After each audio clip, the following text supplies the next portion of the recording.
Hi everyone. In this activity, we want to create a new layer on our map so that information will be separate from the previous material that we put onto our map. The great thing about layers is that we can turn a layer on and you can see a bunch of things, and then you can turn that layer off and turn a different one on and see a different group of features.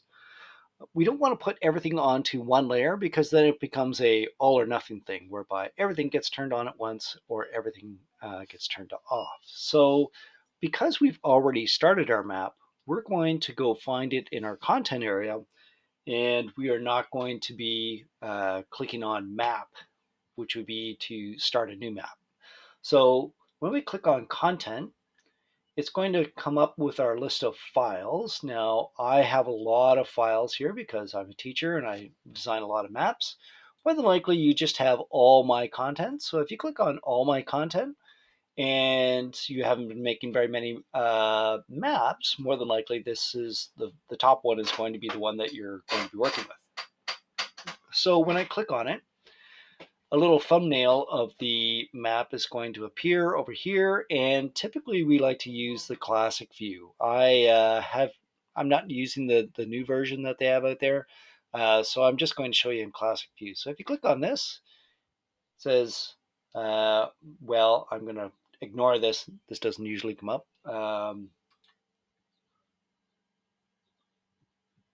And here's my previous material that I had made. So what I want to do now is to create a new layer. So I don't want to work with this layer anymore. I'm just going to turn it off, and I'm going to click on add map notes. And in this case, we're going to call this new layer, um, let's see,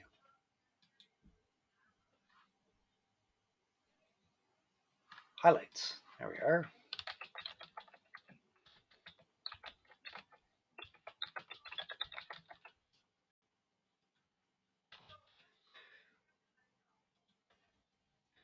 So now my tools will appear, and you'll see up here it says highlights of my region.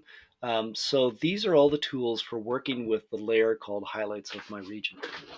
If you've got two layers turned on at the same time, you'll see a set of tools and then maybe another set of tools down here, and you're going to have to make sure that you're working with the right set of tools. Otherwise, it's going to put the information on the wrong layer. So it's always best to just work with one layer on at a time. That's why I turn this one off, so that I can guarantee that when I turn on my edit tools, I'm only going to be editing this layer, not the other one. So if I click on edit, I get my tools back. And now I'm going to put a series of push pins within my study area to highlight some things that I found that are a good aspect of my study area. So I'm just going to randomly select a house here, and we'll say this one right here. So I'm going to click, put a push pin there. And in my recorder sheet here, I've mentioned that there's a lot of people with rain barrels in the area. So I'm going to pick one house as a case example, and I'm just going to um, highlight that research that I've written down. I'm going to put that description into the description box and then call this rain barrels.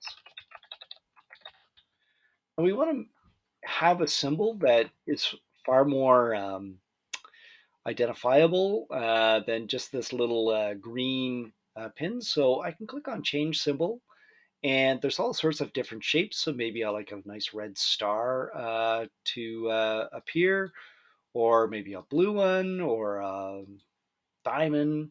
But there's also all these other things in here. So for instance, I could do utilities, and I don't know if there's anything in here that looks like a, no, it doesn't really look like a rain barrel. Um, let's see if there's anything in here that might make us think of a rain barrel. No, not really. So I'm just going to stick with those shapes. And for now, I'm going to go with a nice red star. Might want to make it a little bit bigger. And there's my one feature.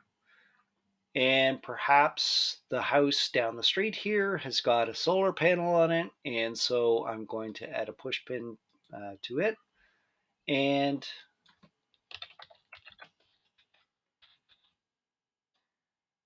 we'll get my information from my recorder sheet.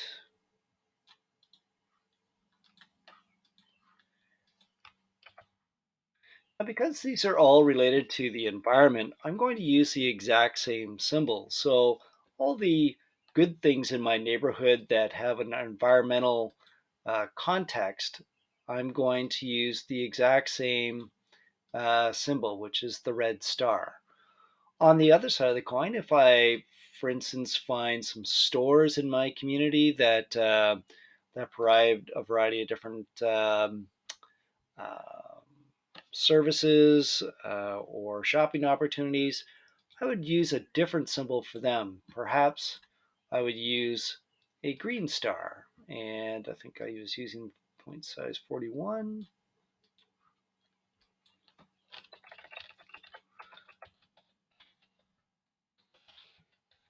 Of course, we want to make sure that every community has a grocery store that's within walkable distance. So, identifying a local grocery store or any other critical sort of service would be something you would want to highlight in your community. Now, if we click on details, we're just going to pan out a little bit so we can see the whole community. If I turn the study area on, you'll see that I've got the whole study area highlighted, and I've got those beneficial features highlighted here. Later on, when I talk about improvements, I would not want to use stars. I'd want to use some other feature that's going to be identified or easily identified as a different set of characteristics. Don't forget to save and get ready for the next step.